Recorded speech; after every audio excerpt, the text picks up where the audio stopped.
जय हिंद। आज हम ये देखते हैं कि इंडिया और चाइना में युद्ध होता है तो किसके पास कौन सा हथियार ज़्यादा है और कौन सा हथियार खतरनाक है, दोनों इसका किस तरह से प्रयोग करेंगे। तो सबसे पहले हम ये देखते हैं कि इंडिया और चाइना के बीच में दोनों की आर्मी की रैंकिंग कितनी है।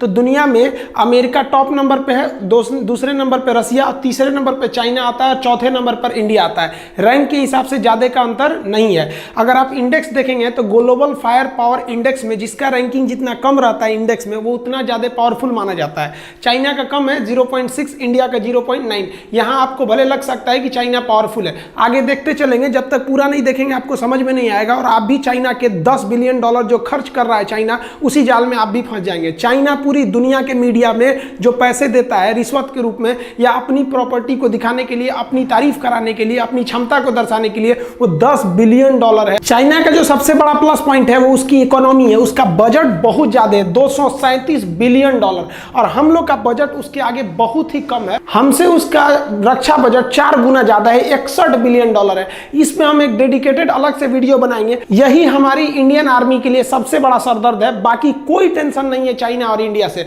आगे देखिए, लेकिन ऐसा नहीं है कि चाइना के पास बहुत ज्यादा है, उसके पास कुछ कर्ज भी है। $1.5 ट्रिलियन उसके पास कर्ज है, विदेशी कर्ज, और भारत के पास $0.5 ट्रिलियन कर्जा है। तो उसका पैसा ज्यादा खर्चा कर रहा है, 4 गुना, तो हमसे 3 गुना ज्यादा कर्जा भी ले रखा है। लेकिन चाइना का व्यापार इतना ज्यादा है कि उसके पास विदेशी मुद्रा 3000 ट्रिलियन है, और हमारे पास विदेशी मुद्रा जो है, फॉरेन मनी जो रिजर्व में रखा गया है, वो केवल 400 ट्रिलियन है। तो उसके पास व्यापार से ज्यादा फायदा होता है। लेकिन यहाँ युद्ध में हमको मेन ज्योग्राफिकली समझना है कि किसको ज्यादा बेनिफिट होने वाला है। देखिए, चाइना का ये वाला जो स्टेट है, ये तिब्बत है, इसको उसने कब्जा किया। इसकी सबसे बड़ी खराबी ये बहुत ज्यादा हाइट पे है। और ये वाला इधर वाला राज्य सिंजियांग, यहाँ पर मुस्लिम बहुल्य क्षेत्र है जिस पर चाइना काफी अत्याचार करता है, तो इधर से ज्यादा सपोर्ट मिलने वाला नहीं है। लेकिन ये तो उसके अंडर में आता है। इसकी सबसे बड़ी समस्या क्या है, यहाँ इतना भयानक हाइट है कि जहाज यहाँ उतना अच्छा से काम नहीं कर पाते हैं। अभी समझाएंगे हाइट की वजह से जहाज अच्छा क्यों नहीं काम कर पाते हैं सब। दूसरा कि चाइना को अपनी आर्मी को 2 तरह से ट्रेन करना है। एक चाइना के लिए सबसे बड़ा कंट्रोवर्सी है, उसके लिए अमेरिका। चाइना अमेरिका के लिए भी प्रिपेयर रहता है, इसलिए उस ढंग से तैयारी करता है, और इंडिया के लिए। लेकिन इंडिया अपना मेन थ्रेट चाइना को मानता है, इसलिए इसके जितने भी हथियार है वो चाइना को ध्यान में रख के किए गए। इसलिए इंडिया के हथियार आपको कम दिखेंगे क्योंकि हमारे पास सिंगल दुश्मन है। और पाकिस्तान की तो बातें छोड़िए उसको। अब चाइना के सामने क्या है, उसको कुछ अमेरिका को काउंटर के लिए हथियार रखने हैं, कुछ इंडिया के लिए। अमेरिका से लड़ना है तो एयरफोर्स नेवी से लड़ोगे, और इंडिया से लड़ना है तो फिर आर्मी से लड़ोगे। तो इसलिए उसकी संख्या ज्यादा दिखती है। ज्यादा इसलिए दिखती है, ज्यादा बवाल पाल के रखा है। अगर हम टोटल एयरक्राफ्ट की बात करें तो इधर हम चाइना का लिखते हैं, इधर इंडिया का लिख रहे हैं। चाइना के पास 3210 एयरक्राफ्ट है, हर तरह के एयरक्राफ्ट को मिला के, जबकि इंडिया के पास 2123 एयरक्राफ्ट है। तो यहाँ एयरक्राफ्ट की संख्या इंडिया के पास कम है और इसके पास ज्यादा है। लेकिन चाइना चाह के भी अपने एयरक्राफ्ट से इंडिया के लिए ज्यादा एक्शन नहीं ले सकता है, जिसके कुछ कारण है। चाइना के पास जो कॉम्बैक्ट एयरक्राफ्ट है, ये चाइना के पास सबसे बड़ा पावरफुल कॉम्बैक्ट एयरक्राफ्ट है, वो 1232 है, जबकि इंडिया के पास देखिएगा तो केवल 538 है। यहाँ चाइना के ये एयरक्राफ्ट पावरफुल भी है, नो डाउट, ये हम भी कहते हैं पावरफुल है। इंडिया के एयरक्राफ्ट भी बहुत तगड़े हैं। इधर जो आप हाल ही में राफेल आया है, ये कॉम्बैक्ट जहाज क्या होते हैं, आमने सामने लड़ाई में काम आते हैं। वो ग्राउंड पे भी हमला कर सकते हैं, सामने भी हमला कर सकते हैं। लेकिन चाइना के ये कॉम्बैक्ट एयरक्राफ्ट और इंडिया के एयरक्राफ्ट में सब बहुत ज्यादा हथियार भर जाते हैं, जिस वजह से इसका वजन बहुत भारी हो जाता है। लेकिन चाइना का ऊपर जो इंडिया से सटने वाला तिब्बत का एरिया है, वो 4000 से 5000 मीटर की ऊंचाई पर है। वो ऑलरेडी उतनी ऊंचाई पर है। उसके बाद से जहाज को ऊंचा जाना है 5000 मीटर और। अब इतनी हाइट पे जाने की वजह से इसमें जेट इंजन लगा रहता है, और जेट इंजन की खासियत क्या होती है कि उसे ऑक्सीजन चाहिए। बिना ऑक्सीजन के उसका अंदर का पेट्रोल जलेगा ही नहीं। वो रॉकेट इंजन थोड़ी है जो अंतरिक्ष में चला जाए। जेट इंजन को ऑक्सीजन चाहिए, और ये जमीन खुद ही 5000 मीटर की ऊंचाई पर है, और 5000 और जाइएगा तो उतने ऊंचाई पर ऑक्सीजन लेवल बहुत ही घट जाता है, जिस वजह से उसकी इंजन की क्षमता घट जाती है। अब इंजन की क्षमता घट जाएगी तो आप चाह के भी आपकी ये 4थी पीढ़ी का जहाज और 5वीं पीढ़ी का जहाज किसी काम का नहीं रह गया। मान के चलिए कि आपकी क्षमता बहुत ज्यादा है, लेकिन ऑक्सीजन की कमी से आपका इंजन ही काम करना छोड़ देगा, जिस वजह से आप चाह के भी ज्यादा हथियार नहीं ले सकते हैं, ज्यादा हाइट पे नहीं जा सकते हैं। और अब तो उतना पार करके अगर आप आइएगा इंडिया की ओर, तो एक तो पहले ही आप तो कम लोड उठाए ही थे, रास्ते में भी आपका कुछ फ्यूल खत्म हो गया।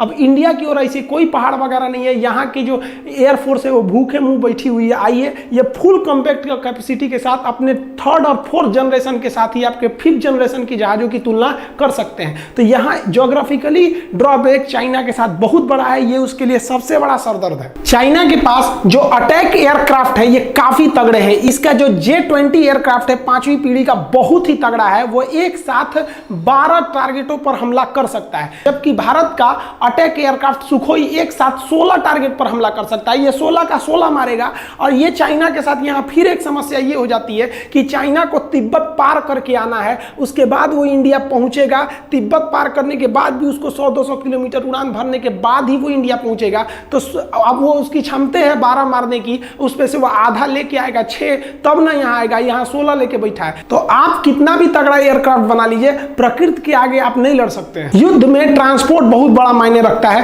कौन पहले ट्रांसपोर्ट में पहुंचता है? तो ट्रांसपोर्ट विमान चाइना के पास 224 है और इंडिया के पास 250 ट्रांसपोर्ट विमान है। इसके पास विश्व प्रसिद्ध C-17 ग्लोब मास्टर है, जिसकी क्षमता बहुत ही ज्यादा है। और चाइना को यहाँ फिर दिक्कत होगा कि हैवी लोड आप कम ऑक्सीजन से उठा ही नहीं सकते हैं। तो इसके पास आप इस तरह से देखेंगे तो इसको यहाँ पे भी दिक्कत का सामना करना पड़ेगा। जो हेलीकॉप्टर होते हैं उसका तो प्रिंसिपल यही है कि वो हवा के थ्रस्ट पे ही उड़ते हैं, ऊंचाई पे जा सकते हैं। और यहाँ पर ऑक्सीजन लेवल घटने की वजह से हवा का थ्रस्ट भी नहीं रह जाता है। और चाइनीज हेलीकॉप्टर की संख्या ज्यादा है, 911 है, और इंडिया के पास केवल 722 हेलीकॉप्टर है। लेकिन यहाँ इंडिया भारी पड़ेगा, क्योंकि इंडिया के पास 2 बहुत ही घातक हेलीकॉप्टर है, जो मतलब बहुत हैवी हेलीकॉप्टर है। एक Mi-17 V5 और दूसरा चिनूक आ गया है। चिनूक के पास डबल डिस्क है। हेलीकॉप्टर के डायना को डिस्क कहते हैं। ये डबल डिस्क है, इसकी सर्विस सीलिंग ज्यादा है, लोड कैपेसिटी भी ज्यादा है। डिस्क मतलब डायना, सर्विस सीलिंग मतलब ज्यादा हाइट पे जा सकता है, क्योंकि 2-2 डायना है इसके पास, और ज्यादा चीजों को ये उठा सकता है एक ही बार में। जबकि चाइना के हेलीकॉप्टर के पास सर्विस सीलिंग की क्षमता कम है, क्योंकि इनके पास अधिकांश हेलीकॉप्टर सिंगल डिस्क के ही है। आर्मी को बढ़त देने के लिए अटैक हेलीकॉप्टर काफी जरूरी होते हैं। चाइना के Y-20 हेलीकॉप्टर जो है, उनके पास अटैक हेलीकॉप्टर 281 अटैक हेलीकॉप्टर है, जबकि भारत के पास महज 23 अटैक हेलीकॉप्टर है। लेकिन इस अटैक हेलीकॉप्टर के साथ Mi-24 और अपाचे हेलीकॉप्टर को शामिल करने के बाद भारतीय एयरफोर्स का अपाचे हेलीकॉप्टर विश्व प्रसिद्ध है। इसने कई युद्धों में अपनी जंग को दिखाया है, जबकि चाइनीज हेलीकॉप्टर अभी किसी भी लड़ाई को नहीं लड़े हैं। एक बात बताइए, आप खूब अच्छे से एग्जाम की तैयारी कर लीजिए, जगह जगह टेस्ट माराइए, इस कोचिंग में उस कोचिंग में टेस्ट दे दीजिए, लेकिन क्या आप गारंटी दे सकते हैं कि आप एग्जाम में पास होइएगा? देखिए, टेस्ट देना अलग होता है, प्रैक्टिस देना अलग होता है, लेकिन एग्जाम को सॉल्व करना अलग होता है। तो इन हेलीकॉप्टरों को युद्ध लड़ने का कोई अनुभव नहीं है, जबकि अमेरिका से आयातित ये Apache helicopter Afghanistan, Iraq, Libya, Syria हर जगह अपनी काबिलियत को दर्शा चुके हैं। दूसरा, इस हेलीकॉप्टर के अंदर सर्विस सीलिंग ज्यादा है, और इसका जो एमुनिशन, जो आगे गनर हथियार होता है, वो पायलट के डायरेक्ट आंख से अटैच होता है। जिधर पायलट देखेगा इसका जो बंदूक है वो उधर ही घूम जाता है, निशाना लगाने की जरूरत नहीं है। अगला एक और चीज कि ये 9 mm की बंदूक की गोली को भी झेल सकता है, और इसमें जो हॉट स्पॉट यानी मिसाइलों को लगाने की जगह है, ये इससे 3 गुना ज्यादा है। यानी हेलीकॉप्टर के मामले में अभी पूरी दुनिया में अपाची के आगे कोई नहीं टिक सकता है। और ये जो अपाची है ये एकदम नीचे नीचे उड़ान भर सकता है, जिस वजह से ये रडार में भी नहीं आएगा, और ये क्षमता इसके पास नहीं है। ओवरऑल चाइनीज जो एयरफोर्स है वो संख्या में आगे है, लेकिन उसके सामने एक प्राकृतिक समस्या, दूसरी उसकी टेक्नोलॉजी वर्ल्ड लेवल की नहीं है। हमारे पास कम ही है, लेकिन टेक्नोलॉजी ज्यादा है। और वैसे भी चाइनीज सामानों पे कितना भरोसा करते हैं, सोच चल गया तो चांद तक, नहीं चला तो शाम तक।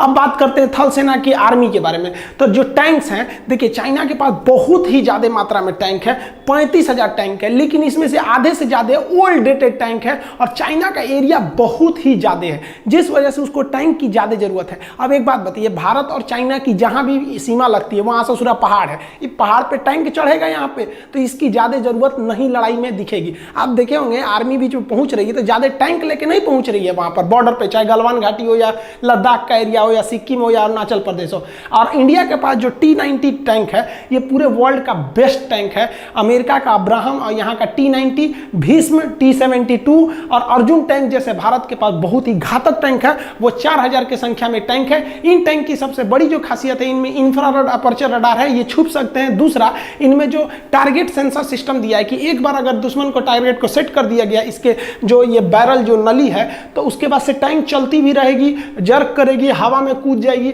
तो उससे उस टारगेट को कोई फर्क नहीं पड़ता, वो अपना एडजस्ट कर लेगा। इसका मतलब ये हुआ कि इसका जो टारगेट है एकदम पिन पॉइंट है। लेकिन यहाँ इंडिया और चाइना दोनों के टैंक ज्यादा काम नहीं आएंगे।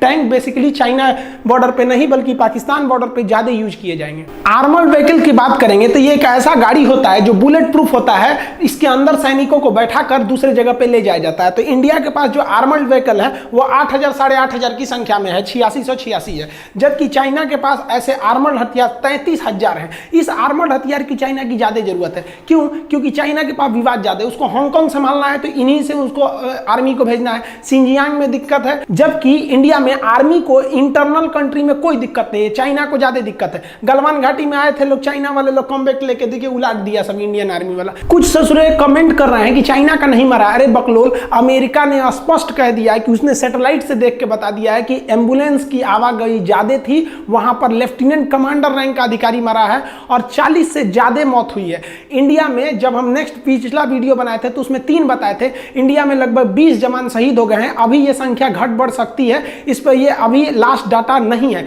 लेकिन चाइना का खुद का न्यूज ने क्या कहा है कि चाइनीज सोल्जर को भी काफी ज्यादा कैजुअलिटी उठानी पड़ी है। हम इस बात को स्वीकार करते हैं, लेकिन ये नंबर नहीं बताएंगे क्योंकि इससे हमारे देश के अंदर लोगों के अंदर एक अलग सी भावना आ जाएगी। इसका मतलब आपके अंदर ज्यादा मरे हैं लोग, तभी आपकी आर्मी लोग पूछेंगे आपसे। सेल्फ प्रोपेल गन वो होते हैं जिनके अंदर ऑटोमेटिक कैनन यानी बारूद को लोड करके हमला किया जाता है। चाइना के पास लगभग 3800 सेल्फ प्रोपेल गन है, जबकि इंडिया के पास महज 250 है।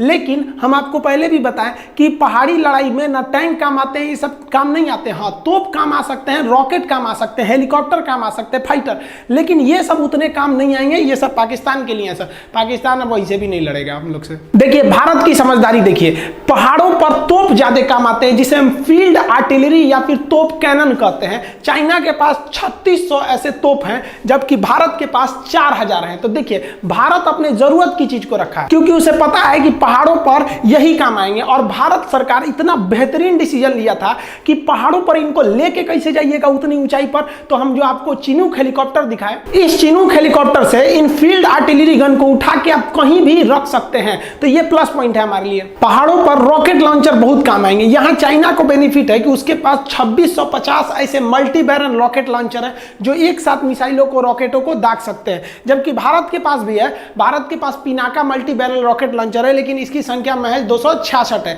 यहाँ भारत को एक निगेटिव स्थिति का सामना करना पड़ेगा। मीडिया के द्वारा, फेसबुक के द्वारा आपके ऊपर एक दबाव बनाया जाता है कि चाइना बहुत खतरनाक है, उसकी आर्मी ज्यादा है, घंटा आगे है। देखिए कैसे चाइना के पास जो एक्टिव आर्मी है वो 21 लाख है। आपको यह संख्या जरूर ज्यादा लगेगा, लेकिन भारत के पास एक्टिव आर्मी 14 लाख है। तो आप कहेंगे 14 लाख, ये 21 लाख। चाइना के पास जो रिजर्व आर्मी रखी गई है वो 5 लाख रखी गई है। तो 21 5 कितना हुआ? 26। और भारत के पास जो रिजर्व में रखा गया है फौजियों को वो 21 लाख है। 14 लाख उधर, 21 लाख इधर, टोटल 35 लाख हो गई। पूरी दुनिया में सबसे बड़ी स्टैंडिंग आर्मी भारत की है। लेकिन आपको कभी यह एहसास नहीं होने दिया जाता है क्योंकि चाइना $10 बिलियन खर्च करता है। आप कभी भी फेसबुक, व्हाट्सएप इस सब पे चाइना की कोई बुराई नहीं सुन सकते।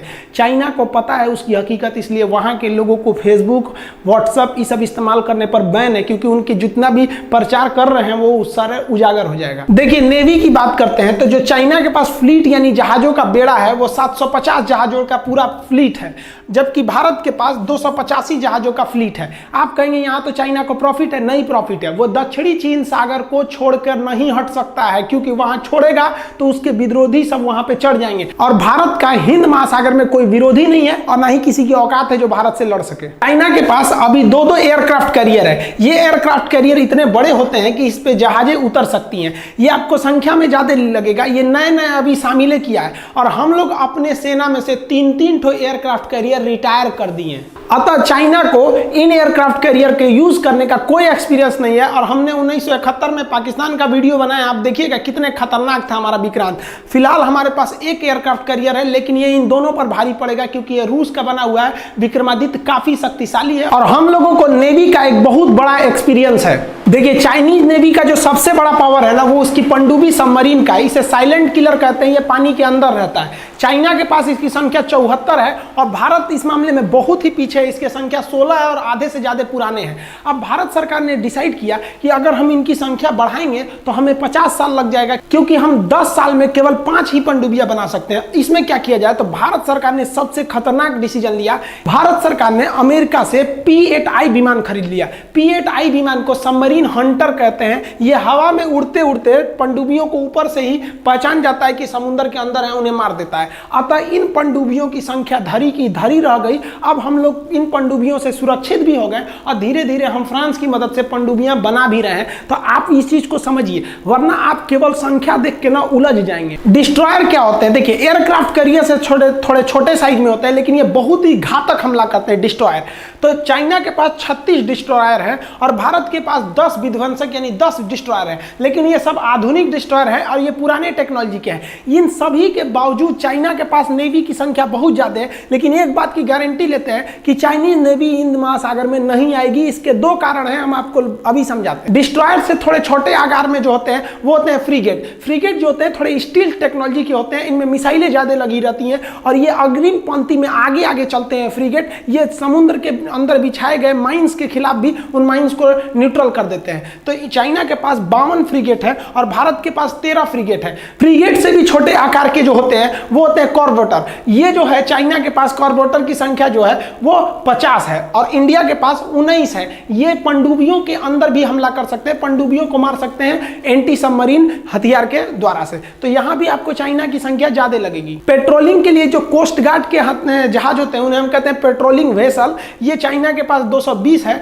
और भारत के पास 139। ये क्या करते हैं? युद्ध में जो नेवी के जहाज घायल हो जाते हैं, जिसपे बम गिर जाता है, तो उसमें से इवैक्यूएट कराते हैं, लोगों को बाहर निकालते हैं, सैनिकों को। तो ये राहत के काम में बहुत ही महत्वपूर्ण भूमिका निभाते हैं। यहाँ दोनों में ज्यादा का डिफरेंस नहीं देखने को मिलता है। उसका कोस्टल एरिया भी चाइना का ज्यादा है। संख्या अधिक होने के बाद भी चाइनीज नेवी बहुत कुछ नहीं कर पाएगी, जिसका दो रीजन है। पहला रीजन समझिए, जैसे हम एक टीचर हैं, हम सब कुछ छोड़ सकते हैं, पढ़ाना नहीं छोड़ सकते क्योंकि उसी पर हम आश्रित है। हमको लोग टीचर के नाम से जानते हैं, हम वो कैसे छोड़ सकते हैं? तो चाइना सब कुछ छोड़ सकता है, व्यापार नहीं छोड़ सकता है। चाइना को एशिया का मरीज कहा जाता था, आज आगे कैसे चला गया? क्योंकि उसकी पूरी दुनिया में व्यापार है, पूरी दुनिया में उसके खरीदार हैं और इस सामान को पहुंचाने के लिए उसको हिंद महासागर में आना ही पड़ेगा। चाहे वो अफ्रीका में बेचे, यूरोप में बेचे, कहीं भी बेचे, तुमको यहां से जाना ही है हिंद महासागर में। और हिंद महासागर में तुम भारत से बैर करके नहीं जा सकते हो, तुम्हारा व्यापार चौपट होगा, इस बात की गारंटी है। दूसरा, अभी अमेरिका ने अपने 2-2 एयरक्राफ्ट कैरियर दक्षिणी चीन सागर में भेज दिए हैं। ये जानबूझ के भेजे हैं। आप अभी सुने होंगे कि मोदी जी में और डोनाल्ड ट्रंप में फोन पे वार्तालाप हुई थी, ये सीक्रेट बात थी। लेकिन आप अभी सोचिए अपने मन से कि चाइना और अमेरिका में कोई दिक्कत ही नहीं है, लेकिन अमेरिका ने अपने बहुत ही भीषण जंगी जहाजों को, विध्वंसक जहाजों को पूरा ग्रुप भेज दिया, जिसमें 2-2 एयरक्राफ्ट कैरियर है। अब चाइना के पास 2 एयरक्राफ्ट कैरियर है और 2 अमेरिका भेज दिया, तो वो यहां से अब हट ही नहीं सकता है क्योंकि उधर है। अब यहां हिंद महासागर में इंडियन नेवी एकदम फ्री हो गई। अब अगर इंडियन नेवी आगे बढ़ती भी है तो अमेरिका और इंडिया एक साथ हो जाएंगे। यहां ऑस्ट्रेलिया से पहले समझौता हो गया है और इंडिया के मैटर पे कभी भी रूस उसके साथ नहीं आएगा। और आप सोच रहे होंगे, पाकिस्तानी कमेंट करते हैं हम चाइना के साथ आ जाएंगे। अरे बकलोलवा कहीं का, अमेरिका तुमको पैसा देना बंद करेगा, ससुरा अंडरवियर नहीं खरीद पाओगे तुम लोग। और भारत के कहने पर अगर भारत के मामले में टांग लड़ाएगा तो अमेरिका जानता है कि भारत को रोकने का मतलब चाइना को रोकना, और चाइना अगर नहीं रुका तो अमेरिका के लिए दिक्कत होगा। इसलिए अमेरिका पाकिस्तान को दिए जाने वाली आर्थिक मदद को रोकने की धमकी देगा और इस धमकी से ही तुम लोग का पैंट गीला हो जाएगा। देखिए, हम लोग को केवल डराया जाता है कि चीन की सेना बड़ी है, उसके पास पैसे ज्यादा है, संसाधन ज्यादा है। गलत है, हमें उसकी सेना से नहीं लड़ना है। देखिए, मेरा अपना मानना है चीन को माइंड से हराना है। सबसे पहले हमको चीन के 8 जगहों पर हमला करना है और इसमें से सबसे पहले हमको चीन के सैटेलाइट मार के गिराने हैं। आप कहिएगा कि वो इंडिया का सैटेलाइट नहीं मार के गिरा सकता है। देखिए, सैटेलाइट कहां घूम रहा है अंतरिक्ष में, इसको पता करने की टेक्नोलॉजी केवल अमेरिका के पास है और रूस के पास है।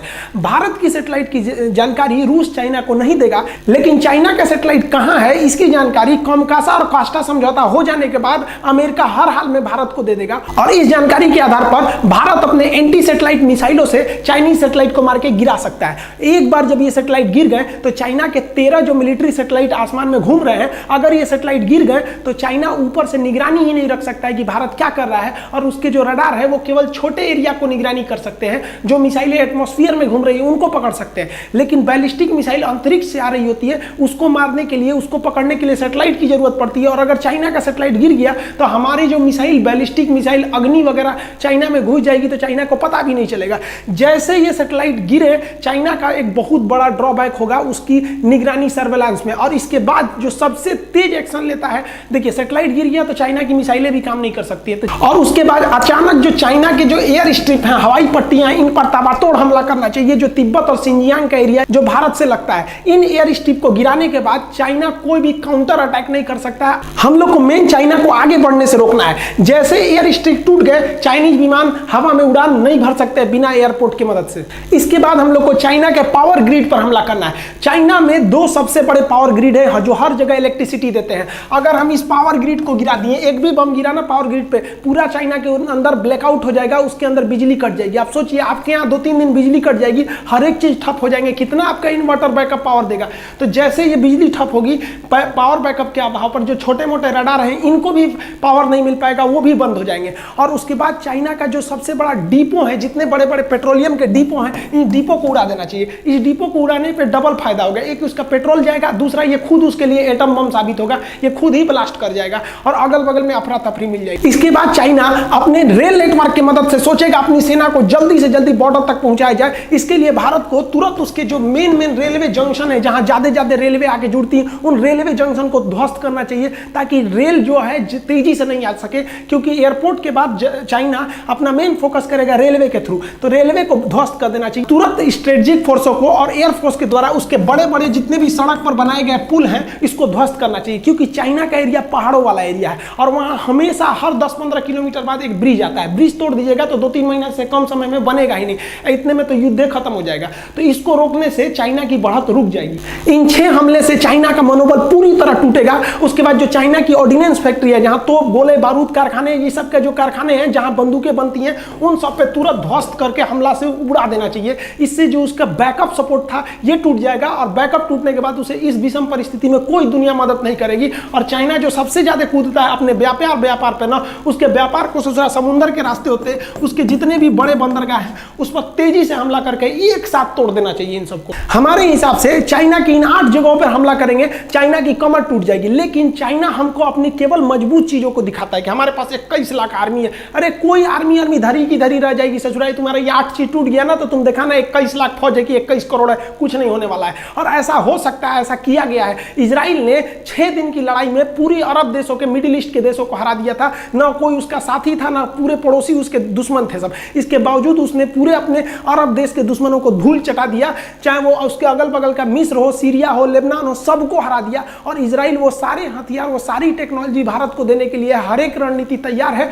अतः भारत अगर इस तरह से हमला करेगा तो हम लोग ज्यादा भारी पड़ेंगे। लेकिन हमको क्या दिखाया जाता है कि हमको आर्मी से लड़ना है, एयरफोर्स से लड़ना है, अभी मेंटली लड़ना है। पहले ये थूर दीजिए और उसके बाद एक आर्मी आओ। सोचो तो आप बहुत ज्यादा टैंक करना, ले आओ टैंक उठा के हम लोग यहाँ खूंटा में बांधेंगे टैंक को। देखिए, अगर चाइना पर इस तरह से हमला होगा तो अगले 100 साल तक चाइना खड़ा नहीं हो सकता है। और इसके बाद हमें तुरंत चाइना के इंतरी भाग में, यानी उसके तिब्बत में विद्रोह खड़ा करके तिब्बत को स्वतंत्र कराने के लिए पूरी दुनिया को एकजुट हो जाना चाहिए। अभी दलाई लामा ने भी कहा है भारत को कि अगर भारत तिब्बत को स्वतंत्र कराएगा तो तिब्बत भारत का साथ देगा। तो तिब्बत पे तुरंत इस तरह से एक्शन ले लेना चाहिए। तो भारत को तिब्बत के मामले को भी जोर से उठाना चाहिए, क्योंकि अगर मान लीजिए हम किसी से 100 रुपया ले लिए हैं और हम चाहते हैं वो 100 रुपया हम हड़प ले, तो हमें उसको क्या करना चाहिए? जब वो आदमी मिले ना, तो हमको कहना चाहिए हमारा 1000 रुपया दो, हमारा 1000 रुपया दो। आदमी कहेगा कैसा 1000, कैसा 1000? पंचायत बैठेगा तो फिर हो गया, चलो भाई 1000 का मैटर नहीं है, और पीछे वाला 100 रुपया गायब हो गया। इसीलिए भारत को तुरंत तिब्बत और ताइवान के मामले को हाईलाइट करना चाहिए कि चाइना उसी में उलझ जाए, लद्दाख है, सबका मैटर नहीं उलझे। चाइना को खाली छोड़ेंगे तो फिर वो आपको बर्बाद करेगा। अतः हमारे नीति निर्देशकों को भी ये ध्यान रखना चाहिए और उन्हें अपनी सेना को इस तरह से ट्रेन करना चाहिए कि हमें चाइना की इन 8 जगहों पर एक ही बार हमला करना है, जिस तरह से इजराइल ने किया था। और उसके बाद तिब्बत के मैटर को हाईलाइट करके तिब्बत को स्वतंत्र कराना चाहिए। और हमारे नीति निर्देशकों को इस चीज को ध्यान में रखना चाहिए कि तोप टैंक का जमाना अब पुराना हो गया, अब आपका मेंटली लड़ाई लड़ेगी। अभी भारत के पास 2 सबसे घातक हथियार है। आप देखिए सबसे घातक हथियार हमारे पास कौन है? अभी जो भारत के कमाल संभाले ना नरेंद्र मोदी, बहुत ही ढीठ प्रधानमंत्री है। इंदिरा गांधी के बाद इतना ढीठ प्रधानमंत्री अभी हमको अब देखने को मिला है। देखिए नरेंद्र मोदी का डिसीजन कितना तगड़ा था कि जैसे गलवान घाटी में खबर आई कि भारत के 20 जवान शहीद हुए हैं और चाइना के 43 कुत्ते मरे हैं, और वो लोग भी मरे हैं, क्योंकि ये जो है पूरी तरह से अमेरिका का न्यूज है। उसने कहा है कि हमने क्लोज मॉनिटरिंग की है। अमेरिका ने रिपोर्ट दिया है कि चाइना के गलवान घाटी के एरिया में चाइना ने एम्बुलेंस और एयरलिफ्ट से अपनी लाशों को उठाकर ले गया, और चाइना ने खुद कहा है कि हम इसको ज्यादा हम संख्या नहीं बताएंगे क्योंकि हमारे देश में इसके एक निगेटिव इफेक्ट पड़ सकता है। और चाइना ने क्या कहा है कि भारत सरकार को भारत के सैनिकों को माफी मांगना चाहिए। इसका मतलब जो पिटाया है वही ना कहता है कि दूसरा आदमी माफी मांगे। और कुछ लोग को तो भरोसे नहीं हो रहा है कि भारत वाले भी चाइना को मारे होंगे। ऐसे लोग को यो भरोसा नहीं होता है कि ससुरा अपने बाप के हैं कि नहीं है। चाइना वाले छोटे छोटे होते से कुंफू कराटा मार रहे थे सब, बॉर्डर पे आके ये कराटा मार रहे थे सब ऐसे ऐसे। अब भारत के सैनिक गांव में खेती किया हुआ आलू बोया हाथ से पकड़ के मुड़िया ईट दिया, कैसे जुड़ा चाय चुई करता है हमारे यहाँ। इतनी तो होते हैं चाइनीज। जब भारतीय सैनिक कद काठी से भी हैवी साबित होते हैं सब उनके सामने। मोदी जी ने देखा कि यहाँ पर बहुत ही ज्यादा टेंशन बढ़ते जा रहा है। चाइना ने क्या कहा था कि हम 8 घंटे में फौज उतार सकते हैं। मोदी जी ने कुछ नहीं बोला और मोदी जी ने 1 लाख फौज को घुसा दिया लद्दाख के एरिया में और गलवान घाटी से महज 5 किलोमीटर पीछे रोका हुआ है। अगर वो फौजी चाहे तो आधे घंटे में 30 मिनट में पैदल पहुंच जाएंगे गलवान घाटी पे। और चाइना कहता है हमारा ट्रांसपोर्ट बहुत बढ़िया है, हम 8 घंटा में पहुंच सकते हैं। देखो यहाँ आधा घंटा में पहुंच सकते हैं। 1 लाख को पहुंचा दिया नरेंद्र मोदी ने। अब बोला तक नहीं किसी को कि हम पहुंचा दिए। मोदी जी ने भी स्पष्ट संकेत दे दिया। हमारे विदेश मंत्री जयशंकर जी ने कह दिया है कि इस गलवान घाटी में जो हुआ विवाद के बाद भारत और चाइना के बीच जो रिश्ते हैं इसमें काफी ज्यादा दरार देखने को मिलेगी। अर्थात भारत व्यापार के क्षेत्र पर भी उसका विरोध करेगा। और दूसरी जो बात है हम मोदी जी से कहेंगे अभी कुछ समय के लिए जो भारत के रक्षा मंत्री है ना वो योगी आदित्यनाथ को बना दीजिए। देखिए 1 महीना में ना पूरा का पूरा जो बॉर्डर डिस्प्यूट है ना साफे खत्म हो जाएगा। फिर चाइना नहीं कहेगा कि हमारा बॉर्डर डिस्प्यूट है। इस बात को मानिए। अभी वर्तमान में यही कुछ कर सकते हैं तो कर सकते हैं। हम आप ही से पूछते हैं एक बात बताइए ना, अभी जो स्थिति है तो हमारा कर्तव्य क्या बनता है? जो हमारा नेतृत्व कर रहा है हम उसके साथ में खड़े रहेंगे कि अभी याद करेंगे नेहरू ऐसे थे वो ऐसे थे? अरे हमको आपको सबको इस समय अपनी सेना के साथ अपने नेतृत्व के साथ एकदम खड़े रखना है। आपकी विचारधारा अलग हो सकती है, अलग पार्टी की हो सकते हैं, लेकिन अभी बॉर्डर पे जो चल रहा है हमको आपको साथ खड़ा रहना पड़ेगा, नहीं तो कटा जाएंगे लोग एक एक करके। क्योंकि जब चाइना घुसेगा ना काटना चालू करेगा तो नहीं देखेगा कि आप किस धर्म के, किस जाति के, किस पार्टी के रहने वाले हैं। बंदूक किसी के सीना नहीं पूछ के जाती है कि तुम हिंदू हो कि मुसलमान हो कि किस जाति को, काट के रख देगा एक साथ। इसलिए अभी भी समझ जाइए अभी भी हमको अपनी सेना के साथ सरकार के साथ डट के खड़ा रहना है। जब ये मामला खत्म हो जाएगा तो हम एक एक सवाल पूछेंगे कि आपने क्या किया था हर चीज को, लेकिन अभी पूछना गलत है। देखिए अगर आपको लगता है हम किसी पार्टी के समर्थक हैं तो गलत बात है। हम किसी भी पार्टी को सपोर्ट नहीं करते, लेकिन हम कहते हैं कि जो अभी वर्तमान परिस्थिति है अभी इन्हीं से संभलेगा। नहीं तो आप ही कमेंट करके बताइए ना कि कौन किससे संभलेगा। अभी क्या कर सकते हैं? अभी हमको हर हाल में साथ देना पड़ेगा।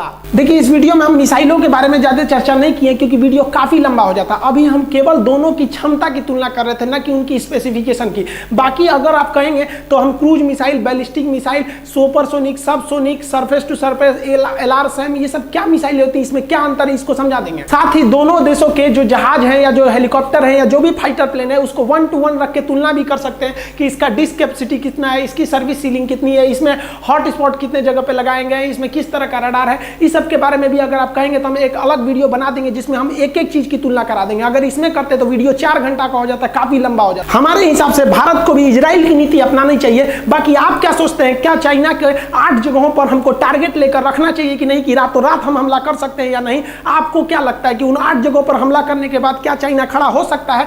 चाइना पूरी दुनिया में कोरोना बांट दिया। हमारे ख्याल से जो अन्य बॉर्डर पे है ना, भारत सरकार को हॉस्पिटल से उठा कोरोना मरीज को वर्दी पहना के घुसा देना चाहिए चाइना बॉर्डर पे। लो ससुरा धकिया, देखो तू ससुरा कोरोना बांटा, हम वो बांट देंगे तुरा यहाँ पे। चाइना शराफत से सुधरेगा ही नहीं। आपको क्या लगता है? आप कमेंट करके बताइए। मिलेंगे हम लोग नेक्स्ट वीडियो में, तब तक के लिए जय हिंद।